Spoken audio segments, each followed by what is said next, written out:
I'll tell you everything. I'll tell you more honestly than you can always anywhere find. If you like, आपको वो पसंद नहीं आएगा जो मैं बोलूंगा वैसे तो। तो इस 7 लाख फौजी में पहले वाजे कर देता हूं कि पैरामिलिट्री 40,000 है और बाकी जो 7 लाख जो आप बोलते हैं 13 लाख में से 6.5 लगा लो क्योंकि बाकी पैरामिलिट्री हो गई, तो बाकी फौज कहाँ है? हमें चाइना का बॉर्डर आपको खबरों में देख रहे हैं, वहां पे अलग तमाशा हुआ है, उधर लगी हुई है फौजें। तो पंगे नाना ले क्यों लेते हैं? वेस्टर्न फ्रंट पे पाकिस्तान को देखने के लिए अलग फौजें लगी हुई है। तो ये 13 लाख की जो फौज है, इसका मैं अगर ब्रेकडाउन दे दूं आपको तो 1.6 lakh army personnel are deployed in state of Jammu and Kashmir, union territory of Jammu and Kashmir, and 40,000 are the paramilitary people. तो टोटल मिला के तकरीबन 2 लाख। और इसके अंदर भी लाइन ऑफ कंट्रोल के ऊपर 80% of the army is deployed. ये वाला ब्रॉड ब्रेकअप है। आपको पसंद आए तो रख ले, नहीं आए तो आपकी मर्जी है, अगर आपके उसमें सेट होता है तो ये तो रही बात जहां तक आर्मी की उसकी डिप्लॉयमेंट की थी। और बाकी कमर चीमा साहब, आपका एक और सवाल था जो आर्मी के चक्रों में भूल गए हम, क्या था वो? मेरा ख्याल है कि अब मेरे ज़हन में नहीं, मुझे भी नहीं ज़हन में रहा, लेकिन वो था यही बीजेपी, हाँ, हमें आप इंगेज क्यों करते हैं? सवाल ये था कि आपकी जो मिलिट्री है वो हमें इंगेज रखना चाहती है ताकि हम इकोनॉमी पे काम ना कर सकें, चाइना पाकिस्तान इकोनॉमिक कॉरिडोर वो डिलीवर ना कर सके, हमारी जीडीपी ग्रोथ ना हो सके। सो हम तो वैसे भी कुछ जंगें लड़ चुके हैं। ये समझ गया। जी मैं समझ गया। अभी क्योंकि मैं आपके साथ बैठा हूँ, ब्रिगेडियर साहब भी बैठे हैं। अभी ब्रिगेडियर साहब तो सरकारी आदमी हो गए क्योंकि ये तो एडवाइजर हो गए Sindh caretaker chief minister के, तो इनकी भाषा तो ऐसी नहीं, अभी नहीं, मैं पहले था, अब नहीं हूँ, अब नहीं हूँ, पड़ेगी। पहले था, मैं अब नहीं हूँ।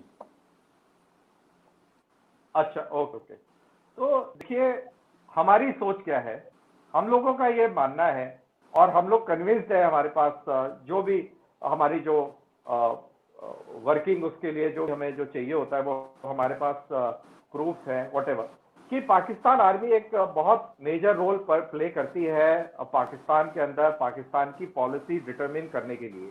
आपने खुद बोला कि सियासतदान कुछ भी करे, आप लोगों को जोड़ के पाकिस्तान आर्मी रखती है, और ये हम भी अच्छी तरह जानते हैं। और जो भी इशू हम टेररिज्म फ्रंट पर देखते हैं, हम उसमें डायरेक्टली पाकिस्तान आर्मी को ब्लेम करते हैं। और आज की थॉट प्रोसेस में हमें पाकिस्तानियों से कोई दुश्मनी नहीं, हमारी सारी जो वो है वो पाकिस्तान आर्मी के साथ है। और हम लोगों का अभी क्लियर ये स्टैंड हो गया है कि अगर if you have to deal with the whole situation तो पाकिस्तान आर्मी को ही टारगेट करा जाए। और लाइन ऑफ कंट्रोल पे इतनी ज्यादा जो अभी कोई भी सीज फायर वायलेशन होता है उसका बहुत ही मैसिव रिटेलिएशन होता है।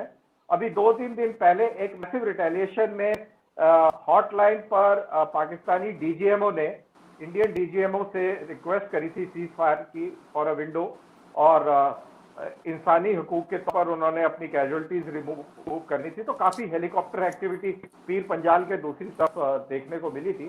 तो ये एक, आपने कमर चीमा साहब बिल्कुल सही कहा, ये एक पॉलिसी है कि पाकिस्तान आर्मी को बिल्कुल टारगेट किया जाएगा और बहुत ही कॉन्सेंट्रेटेड और बहुत ही शिद्दत के साथ उसको टैकल किया जाएगा।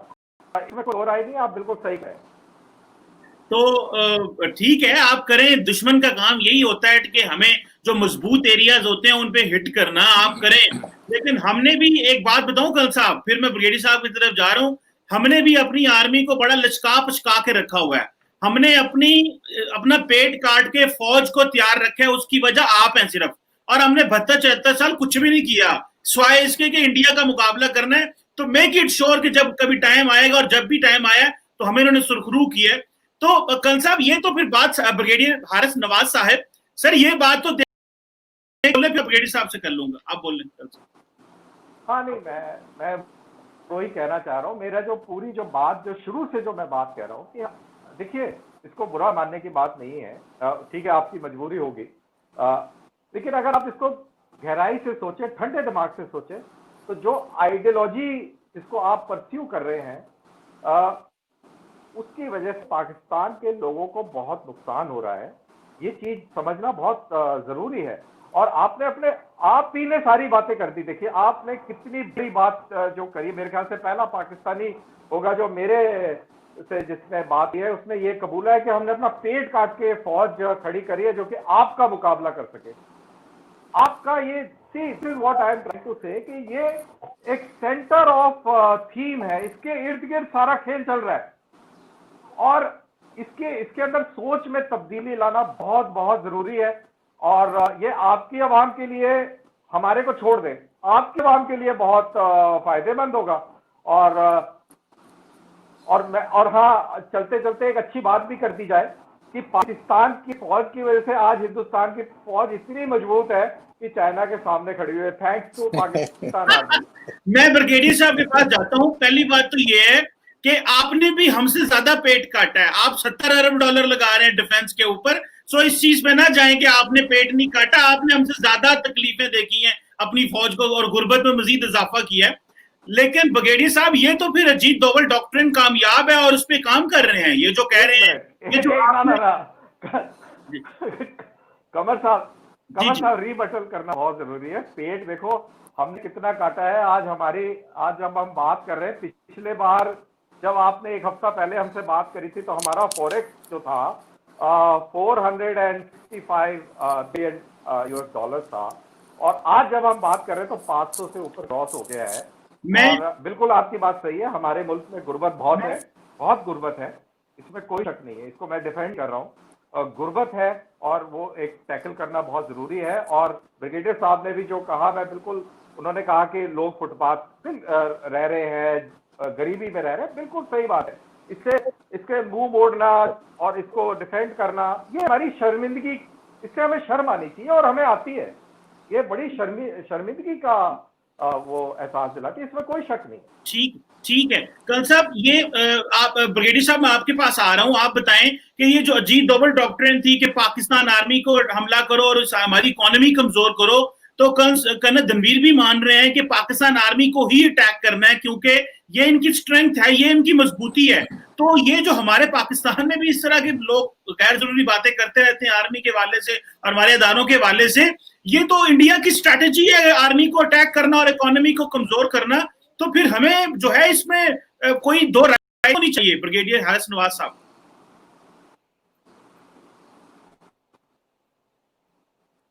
देखें, इसमें कमल बात यह है कि this is the only reason कि आप देखें कि हम हमेशा ये कहते हैं कि military is a symbol of strong federation, और पाकिस्तान ने ये प्रूव किया है।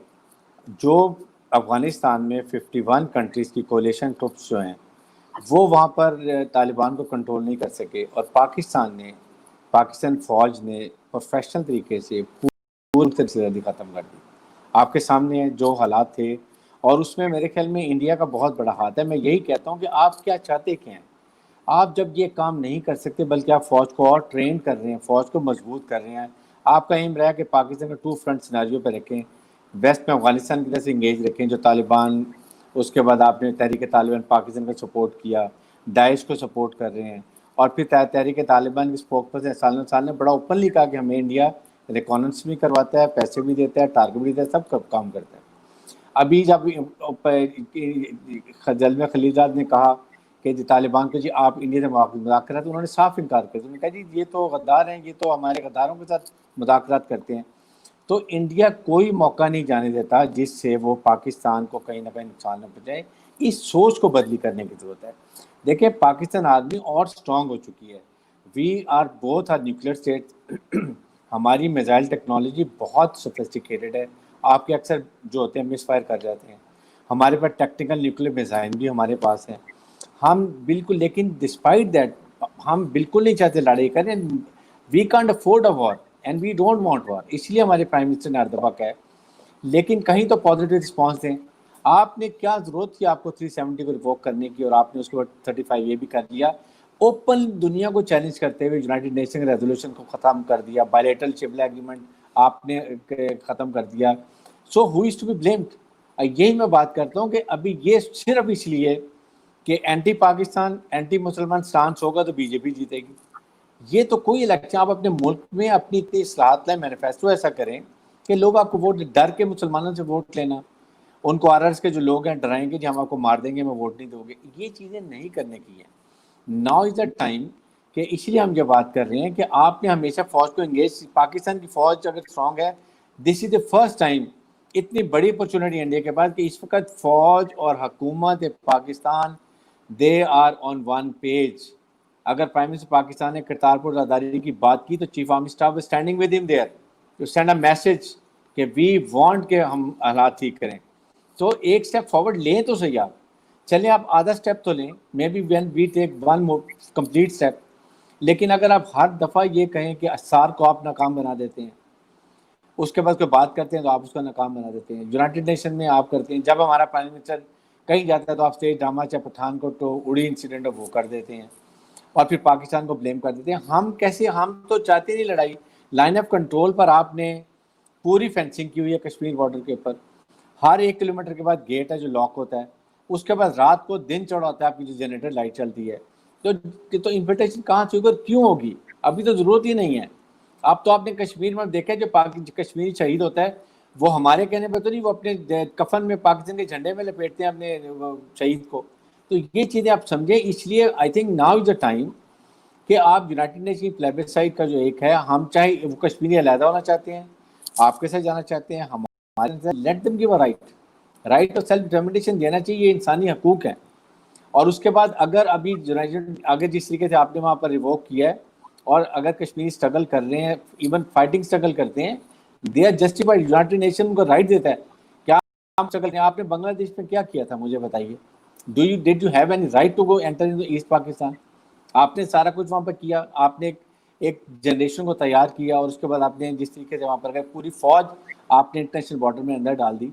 ये कहीं पर होता है? पाकिस्तान ने तो कभी ऐसी बात नहीं की है। इसलिए मैं कहता हूँ कि इनको आप छोड़ दें बातों को, मूव फॉरवर्ड, लेकिन उसके लिए आपको एंटी पाकिस्तान एंटी मुसलमान स्टांस हटाना पड़ेगा। द ओनली थिंग इज ये हटाएंगे तो इलेक्शन हार जाएंगे, that is the main issue with BJP.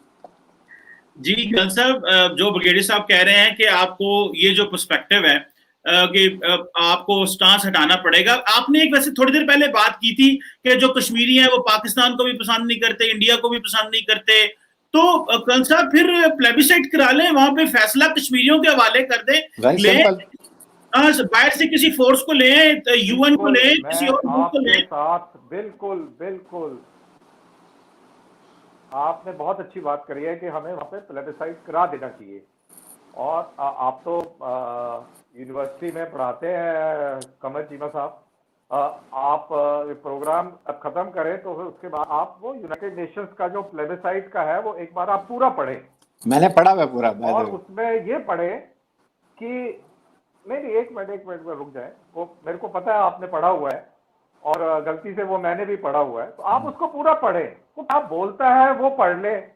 और प्लेबिसाइट क्यों नहीं हुआ उधर, उसका क्या कारण था, क्या बोलता है वो। लेकिन अब क्योंकि बहुत सारे लोग इसको देख रहे होंगे, उनको पता नहीं होगा, वो पढ़ेंगे भी नहीं, तो मैं बता देता हूँ आपको। उसमें ये था कि इंडिया की फौजें वापस जाए और पाकिस्तान की फौजें वापस जाए, लेकिन जो लॉ एंड ऑर्डर है और जो उसका जो डिफेंस जो उसकी जो वो सलामती है, उसको मिनिमम फोर्स जो है वो इंडिया मेंटेन करेगा। उसके बाद प्लेबिसाइट होगी। और सीक्वेंस ऑफ ऑर्डर में सबसे पहले ये था कि पाकिस्तान आर्मी वहां से बैक टू इंटरनेशनल बाउंड्री पर जाए। तो ये फर्स्ट जो काम था वही काम नहीं हुआ। उसके अलावा बाकी तो जो कार्रवाई चल रही है, क्योंकि जब वो पहला स्टेज ही हुई तो बाकी सेकंड थर्ड स्टेज इसीलिए नहीं हुई, इसीलिए वहां पर प्लेबिसाइट नहीं हुआ। किसी भी एक मॉडर्न स्ट्रक्चर के अंदर आम लोगों की जो उनकी जो ख्वाहिश होती है उसको रिस्पेक्ट करना चाहिए। और बिल्कुल मैं आपसे सहमत हूँ। मेरे ख्याल से मैं यही उम्मीद करता हूँ, अगर आप ये वाला सोल्यूशन देखना चाहते हैं तो पाकिस्तान की फौज उधर से डिसएंगेज करे, इंडिया की फौज भी थोड़ी कम हो और फिर दोनों इलाकों में एक रायशुमारी हो जाए, जो कि आपको भी पता है कि ये ऐसा होगा नहीं। खैर बहरहाल ब्रिगेडियर साहब ने बहुत सही सवाल उठाए कि इंडिया की फौज बांग्लादेश में गई और मैं उन्होंने पढ़ा भी होगा, पढ़ते हैं सारी चीजें जो है सबके पास नॉलेज है। वो बात और है कि हम उसको पढ़ना नहीं चाहते या किसी प्रेशर के तहत जो है हमें वो नहीं कबूलना पड़ता।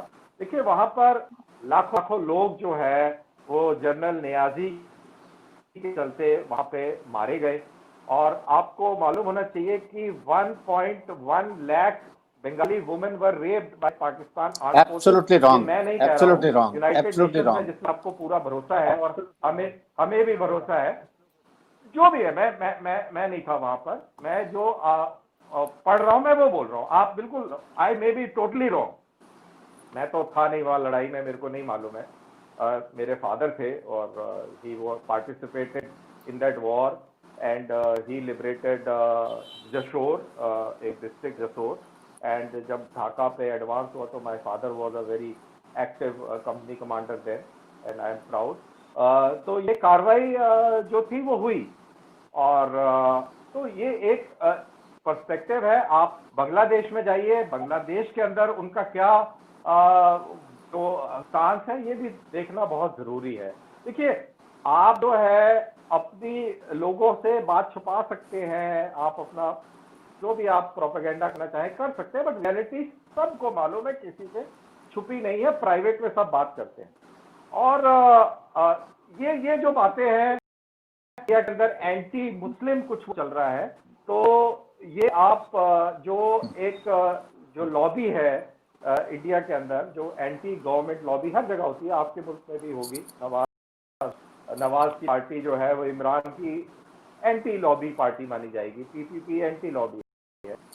तो ऐसे यहाँ भी है। तो ये एक एजेंडा चलाया जाता है, मुसलमान बीजेपी भी है, बहुत सारी चीजें हैं। एंटी मुस्लिम को एजेंडा नहीं, इंडिया में चल ही नहीं सकता, वो इंडिया में वो कामयाब नहीं हो सकता। एंटी मुस्लिम नाम की कोई चीज इंडिया में कामयाब हो ही नहीं सकती। और लेकिन एक बात जरूर है कि मेरे को बड़ी खुशी होती है कि जब मेरे पाकिस्तानी दोस्त जो है सेकुलरिज्म की बात करते हैं, मेरे को बहुत अच्छा लगता है जब वो सारे रिलीजन के बीच में एक अच्छा माहौल की बातें करते हैं।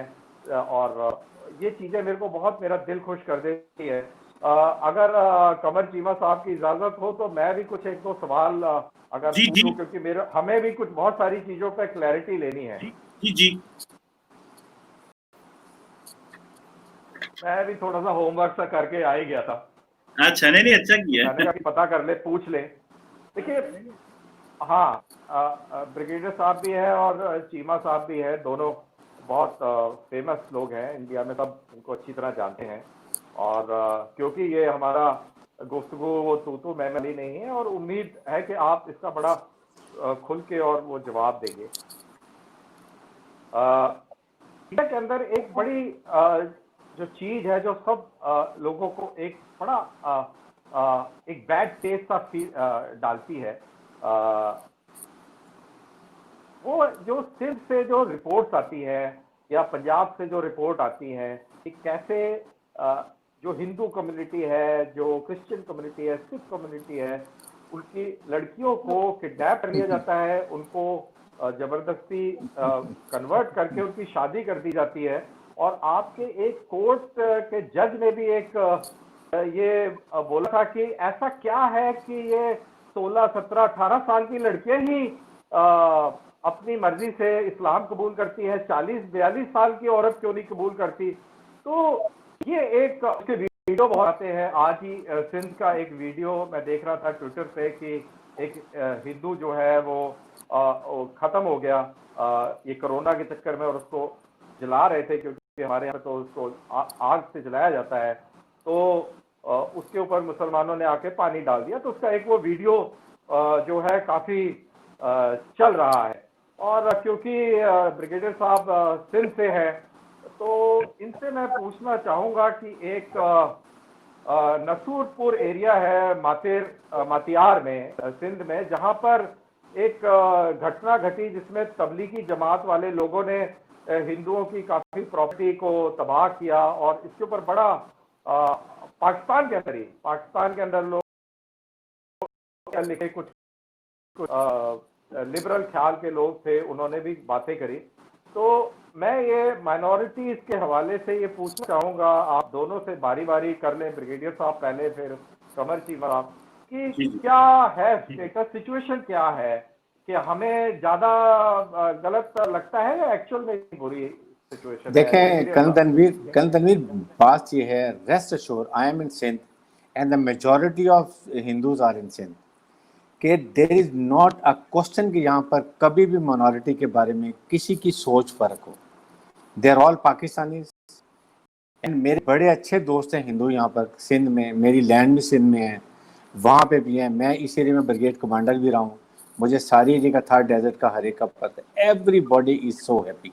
ये कुछ प्रोपेगेंडा होता है। और अगर वन ऑड हिंदू लड़की जो 16-17 साल की बात जो थी कि वो होता है रॉ माइंड, वो बच्चियों को समझ नहीं होती है अपने रीजन के बारे में, तो वो एक बहकावे में आके चली जाती हैं, बट उसके ऊपर बड़ी सख्ती की जाती है। और रेस्ट छोड़ जहाँ भी होता है वहाँ कानून बड़ा स्टर्न एक्शन लेता है, इररिस्पेक्टिव को वो कितना इन्फ्लुएंशियल हो या ना हो। और इसी तरह क्रिश्चियन का आपके सामने करतारपुर रज़ाली साहब को ये अंदाज़ा हो जाना चाहिए कि हम सिख भाइयों की कितनी इज्जत करते हैं, उनके रिलीजन की रिस्पेक्ट करते हैं, और उनके हमने कितना बड़ा स्टेप लिया। और ऑल ओवर वर्ड से सिख आके वहाँ पर खुश हुए हैं, उन्होंने बड़े पाकिस्तान की तारीफ की है, डिस्पाइट द फैक्ट कि इंडिया ये नहीं चाहता था। इसलिए ये तो बिल्कुल आप इस बात को जड़ से निकाल दीजिए कि यहाँ पर कभी आपने देखा कि इंडिया में मुसलमानों को कैसे लाठियों से, छुरियों से सरेआम लोग मार रहे होते हैं और लोग तमाशा देख रहे होते हैं। अभी आज भी मैंने आपकी दलित, ये टीवी पे देखा है, दलित लड़की ने एक ने कुएं से पानी ले लिया जो अपर क्लास के हिंदू को, उस बेचारी को उस पर कोड़े मारे जा रहे हैं। आज मैंने अभी वीडियो देखी है। ये चीज़ें पाकिस्तान में आपको कहीं नज़र नहीं आएंगी। अगर कोई हिंदू फौत होता है हम सब जाते हैं, बिकॉज हम they are part of us. इसमें ऐसी कोई भी बात नहीं है और ये बिल्कुल गलत प्रोपेगेंडा है। और अगर कोई वन ऑड इंसिडेंट एक्सप्लॉइट किया था, that is a different thing. सारा बिजनेस सिंध में मेजॉरिटी जो सिंध में ये मिल्स हैं, ये सब हमारे हिंदू भाइयों की है और हम उनके साथ काम करते हैं। मैं जिम्मेदार हूँ, तो मेरी सारी चीज़ें वहाँ उनके पास जाती हैं, तो ऐसी बात नहीं है। और साथ ही साथ मैं ये कहता हूँ कि ये सोच इंडिया में भी होनी चाहिए। आपकी जो सोच होती है, इलेक्शन में मैंने बात की थी, इलेक्शन में आप लोग तो वोट जो आपकी बीजेपी है वो लेती है कि एंटी पाकिस्तान, एंटी मुसलमान वोट करते हैं। आपने अपना पॉइंट ब्रिगेडियर साहब, कमर चीमा साहब आप क्या कहेंगे? जी मैं सर जरा फैक्शन, और एक मियां मिट्ठू कोई है, कोई वो, उनके बारे में भी थोड़ा बता दें। मियां मिट्टू तो इंटीरियर सिंध में है, वो तो he is a notorious person, we don't encourage him at all, never, we never help him, we are all against him. Okay, Qamar Cheema साहब आप बताएं क्या इंडिया के अंदर जो बीजेपी है वो एक नैरेटिव बिल्ड करने की कोशिश कर रही है जी, पाकिस्तान के अंदर माइनॉरिटीज को खतरा है और खासकर हिंदू माइनॉरिटी को। हुआ ये कि जब अमित शाह साहब ने सिटीजनशिप अमेंडमेंट बिल जमा कराया, ये 2019 वाला, तो उन्होंने कहा जी कि पाकिस्तान के अंदर 23% जो हिंदू थे वो घट के 3%, 3.5% कहां से रह गए। जब रिसर्चर ने उसको डिग आउट किया, मेरे सामने एक रिपोर्ट है, क्योंकि मैं देखी है रिपोर्ट, मेरे सामने द इंडिया टुडे की रिपोर्ट है जो कि 12 दिसंबर 2019 को मुकेश रवात ने लिखी रिपोर्ट, मेरे सामने, मैं लिंक भेज दूंगा। ये बिल्कुल गलत पर्सपेक्टिव के अंदर के पाकिस्तान में मिनॉरिटीज 23% थी। जब 1941 की सेंसस हुई थी, सुनिएगा, जब 1941 की सेंसस हुई थी ना जनाब, यूनाइटेड इंडिया की, जब बात हो रही थी जी कि हमें पाकिस्तान और वो दोनों इकट्ठे हैं, तो तब भी पाकिस्तान इतनी आबादी नहीं थी 23%। बल्कि मैं आपको बता दूं, जो पहली सेंसस 1951 में पाकिस्तान में हुई, जब ईस्ट पाकिस्तान और वेस्ट पाकिस्तान इकट्ठे थे, तो उस वक्त 14.20% माइनॉरिटीज थी ईस्ट पाकिस्तान और वेस्ट पाकिस्तान में मिला के।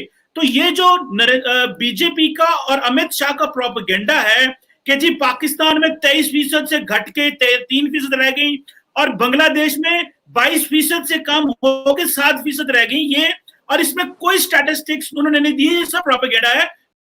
आपकी इंडिया टुडे की और कुछ थिंक टैंक्स की रिपोर्टें आपको बता रहा हूं कि हमारी तो 1951 में आबादी कम थी। दूसरी एक तो मैं फैक्ट्स एंड फिगर ये हो गए।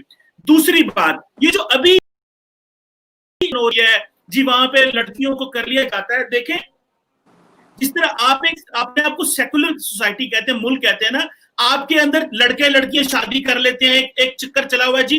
अब वी आर लिविंग टुगेदर, ये एक इंडिया में एक नई चीज है, वी आर लिविंग टुगेदर, मतलब ना शादी ना कुछ, लेकिन लिविंग टुगेदर है। पाकिस्तान में क्योंकि मुस्लिम रियासत है, ऐसा कुछ भी नहीं है, लेकिन लोग आपस में मिक्स हैं, सोसाइटीज आपस में मिक्स हैं, इंडिया सिंध में जहां जहां पे भी है। तो होता यह है कि अगर एक मोहल्ले में, गली में एक लड़की ने शादी कर ली किसी मुसलमान से, तो उन्होंने कहा लॉजिक कन्वर्जन होगी। अब आपको पता है कि सोसाइटल फैक्टर्स भी होते हैं, इकोनॉमिक फैक्टर्स भी होते हैं, बहुत सारी चीजें होती हैं। और मुझे बात बताएं, जब पाकिस्तानी यूरोप और अमेरिका में जाके शादियां करते हैं वहां गोरियां लड़कियों से और वो सारी मुसलमान हो जाती हैं, उधर तो कोई बात नहीं करता। मैं ये नहीं कह रहा, मैं कभी भी पाकिस्तान के अंदर प्रोविंशियल और फेडरल लॉज मौजूद हैं माइनॉरिटीज की टेक केयर करने के लिए, और हमारा इस्लाम भी यही कहता है कि जितने मुसलमानों को राइट है माइनॉरिटीज की प्रॉपर्टी की भी ऐसी मेसो। ये एक प्रोपेगेंडा है जो कि बीजेपी ने जब सिटीजनशिप अमेंडमेंट बिल इंडिया में पार्लियामेंट में लेके आए तो तब उन्होंने शुरू की थी। चीमा साहब, आपने बिल्कुल अच्छी बात करी है। मैं भी जो हवाला दे रहा हूँ वो पाकिस्तानियों के ट्विटर हैंडल से हवाला दे रहा हूँ, और आपके फेडरल जज ने ही ये बोला था कि ऐसा क्या है कि हिंदू लड़कियां 16 और 18 साल की कन्वर्ट होती हैं, 40 साल की नहीं होती। ये मैंने नहीं कहा, अमित शाह ने नहीं कहा, मोदी ने नहीं कहा, ये पाकिस्तान के एक जज ने कहा। बहरहाल दूसरा सवाल, एक आपसे गुजारिश है, पाकिस्तान के अंदर एक बहुत बड़ा इशू जो है वो ह्यूमन राइट्स के हवाले से है। बलूचिस्तान, पख्तून इलाकों को लेकर अब ये हम लोग सब खबरें सुनते रहते हैं, और आप ही के पाकिस्तान के ट्विटर हैंडल के हवाले से बात कर रहा हूँ, हमारे यहाँ पे तो इतनी खबर नहीं छपती। तो बलूचिस्तान के अंदर और दोनों का एक कंबाइन कर लेता हूँ क्वेश्चन, पठानों में भी और बलूचिस्तान में सबसे बड़ा मसला आ रहा है मिसिंग पर्सनल का, कि वहाँ पे को फौज जो है एब्डक्ट कर लेती है लोगों को और फिर वो मार देती है, और इस प्रकार की बातें होती हैं। तो इसमें इसका क्या वो है? देखिए, बलूचिस्तान में तो वो तहरीक आज़ादी ला रहे हैं, तो उधर एक अलग डायनेमिक्स है, लेकिन का ये कहानी है, वहाँ पे ऐसा क्यों है? पठानों का ये जो है, ये ताहिर दवार से कहानी शुरू हुई, फिर अमरान लोनी साहब, और फिर आरिफ वजीर अभी जो लेटेस्ट, जिसके ऊपर काफी हल्ला गुल्ला हो रहा है, तो इसके ऊपर जरा थोड़ा सा आप रोशनी डालें।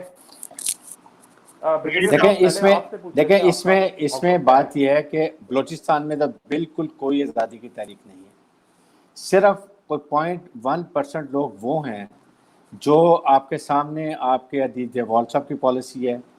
इवन अभी ये जो गुलबशन यादेव ने खुद कहा कि मुझे ये एक टास्क किया गया था कि सेपरेटिस्ट मूवमेंट को सपोर्ट करें, और वो भी वो लोग हैं जिनको अफगानिस्तान की तरफ से आपकी रॉ एनडीएस मिल के गुमराह करते हैं, उनको फंडिंग करते हैं, और वो कुछ लोग जो होते हैं वो आके प्रॉब्लम करते हैं, और वही लोग मिसिंग पर्सन की भी प्रॉब्लम डालते हैं।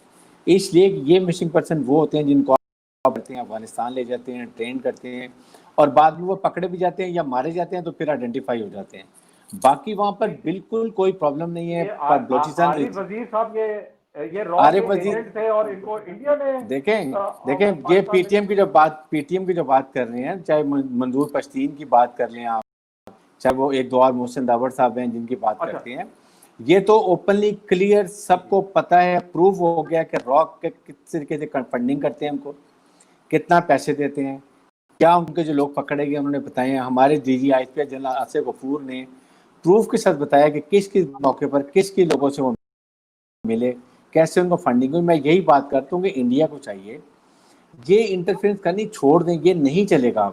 अब तो फाटा का पूरा ही हमारा नॉर्मल प्रोविंसेस में आ गया है, KPK के अंदर आ गया है, फंडिंग हो गई, दहशतगर्दी खत्म हो गई है। अब पाकिस्तान जो एंगेजमेंट और पाकिस्तान की फोर्स को रखना था वो अब कम होता जा रहा है। आपकी इंटरनल हमारी सिक्योरिटी ठीक हो गई है। सिर्फ इस वक्त अफगानिस्तान के बॉर्डर पे हमारे ट्रुप्स हैं, वो भी हम फेंसिंग कर रहे हैं, जैसे आपने हमारे बॉर्डर पे फेंसिंग की कश्मीर पे, हम भी अब पूरी फेंसिंग कर रहे हैं, ताकि ये एक हमेशा के लिए मसले ख़त्म हो जाए कि जो चाहे वहाँ पर हम बॉर्डर पोस्ट भी बना रहे हैं, उसके बाद अपने राडार्स लगा रहे हैं, ग्राउंड सर्वेलेंस राडार, सारी चीज़ें कम्प्लीट कर रहे हैं, ताकि ये हमेशा के लिए मसला। और अफगानिस्तान को जो आप लोग जाके, आपको कोई इंटरेस्ट है अफगानिस्तान में, अफगानिस्तान आपसे कितनी दूर है, आपको वहां जाके आप वहां उनको ट्रेन करते हैं। आऊंगा, मैं अफगानिस्तान पे भी आपसे ओके, सवाल पूछूंगा। तो फिर इसलिए मैं ये बात करता हूँ। ओके, तो मैं ये सिर्फ खत्म कर, बिल्कुल क्लियर कर, जी जी प्लीज प्लीज। मैं तो इसलिए मैं ये बात करूँ कि ये हमारे केपीके में और बलूचिस्तान में कोई प्रॉब्लम नहीं है। पाकिस्तान की फौज भी बड़ी पुरअमन है और हमने तकरीबन आई ड्यूटी खा दी है, क्योंकि लोगों के वहाँ डेवलपमेंट हो रही है। इशू ये था कि वहाँ पर रोड्स नहीं थी, एजुकेशन नहीं थी, हॉस्पिटल नहीं थे। एक बच्चा खड़ा होता था, जवान बच्चा था, वो पहाड़ पे चढ़ता था, राइफल लेके चढ़ जाता था, उसकी लाइफ ही ये थी। अब उनको ये चीज़ें बता दी गई हैं, इसलिए वो अब काफ़ी हद तक ठीक हो गए। इसी तरह से बलूचिस्तान की बात कर रहा हूँ, आपके सामने आपके मरी और वो जो दूसरे लोग हैं जो आपको उनको सपोर्ट करते हैं, वो कहाँ बैठे होते हैं, इंग्लैंड में बैठे हुए हैं। ये चीज़ें अब वो नहीं चलती हैं, और आपके तो हमने कमजोर करना है। बलूचिस्तान में ये प्रॉब्लम करनी है, बलूचिस्तान में प्रॉब्लम होगी तो सीपैक कंप्लीट नहीं हो सकेगा। ये चीज़ें जिसकी वजह से होती हैं। अदरवाइज पाकिस्तान इस वक्त बड़ा पुरअमन है, तमाम माइनॉरिटीज आर वेरी सेफ। हमारे कायद-ए-आज़म मोहम्मद अली जिन्ना ने हमारे झंडे में वाइट फ्लैग जो है, वाइट झंडा जो है, वो माइनॉरिटीज से मोहब्बत का इजहार है कि they are part of us and that is what we are actually observing. चलिए, आपका ये पॉइंट आपने बोला कि वहाँ पर कोई ऐसा इशू नहीं है, ना पीटीएम के हवाले से, ना बलूचिस्तान में, और बहुत कम लोग हैं जो इस प्रकार की कार्रवाई कर रहे हैं, चाहे वो 12 अप्रैल का हजारागंज का धमाका हो या 18 अप्रैल का जो 14 जो पैसेंजर थे वो हलाक करे गए, वो उनकी बात हो, या बाकी जो अभी 2 दिन पहले जो एक वीडियो चला था कि जिसमें कि पाकिस्तानी फौज के ऊपर लोकल लोगों ने हमला कर दिया बलूचिस्तान में और फौज को हटना पड़ा, और वो वीडियो मैं कमर चीमा साहब हंस रहे हैं, इनको मैं जरूर व्हाट्सएप पे साझा करूंगा। तो आपका इंटेलेक्चुअल पॉइंट क्या है कमर चीमा साहब? ऐसे कोई ज्यादा फर्क नहीं होगा, बट फिर भी आपको क्या लगता है कि ये जो बातें जो ब्रिगेडियर साहब ने कही हैं, ये सिर्फ हवा में ये बातें उड़ रही हैं कि बलूचिस्तान में ऐसे हो रहा है, और ये आपकी रॉ उठा रही है जो है वो ये कोई ऐसी कोई असली चीज नहीं है, ये कोई प्रोपेगेंडा है इंडिया की तरफ से, मोदी की तरफ से या अमित शाह की तरफ से, या रॉ ये पूरा काम करवा रही है? आपका क्या? कल साहब, आपने थोड़ी देर पहले इंटरव्यू में कहा था कि इंडिया जो है वो पाकिस्तान आर्मी को कमजोर करना चाहता है। आपने बिल्कुल सही कहा था। तो ये जो बलूचिस्तान में और जो मिसिंग पर्सन का जो मसला है, ये जो पीटीएम है, ये बेसिकली उन्हीं एक्टिविटीज का एक लिंक है जो आप चाहते हैं ना। आपकी आर्मी हमारी आर्मी को कमजोर करना चाहती है, बल्कि आपकी आर्मी नहीं, आपका मुल्क हमारी आर्मी को कमजोर करना चाहता है। आपकी आर्मी तो जारी बात है उसमें नहीं आती, मुल्क हमारी आर्मी को कमजोर करना चाहता है। मैं पहली बात बता दूं, ये जो मिसिंग पर्सन का केस है, देखिए जब कुलभूषण यादव जैसे लोग पकड़े जाते हैं जिन्होंने वहां पे इन्वेस्टमेंट्स की हुई हैं, क्योंकि एक बात तो माननी पड़ेगी कि बलूचिस्तान उतना मेन स्ट्रीम नहीं था, जो कि सीपैक की वजह से अब बहुत मेन स्ट्रीम हो गया है। ग्वादर पोर्ट एक्टिवेट होगी, चाइना पाकिस्तान इकोनॉमिक कॉरिडोर, हम बीआरआई का हिस्सा बन गए हैं, लोगों को मेन स्ट्रीम हो रही है, डेवलपमेंट हो रही है, तो लोग वो मेन प्रोसेस में आ रहे हैं। सो अब वो चीज नहीं रही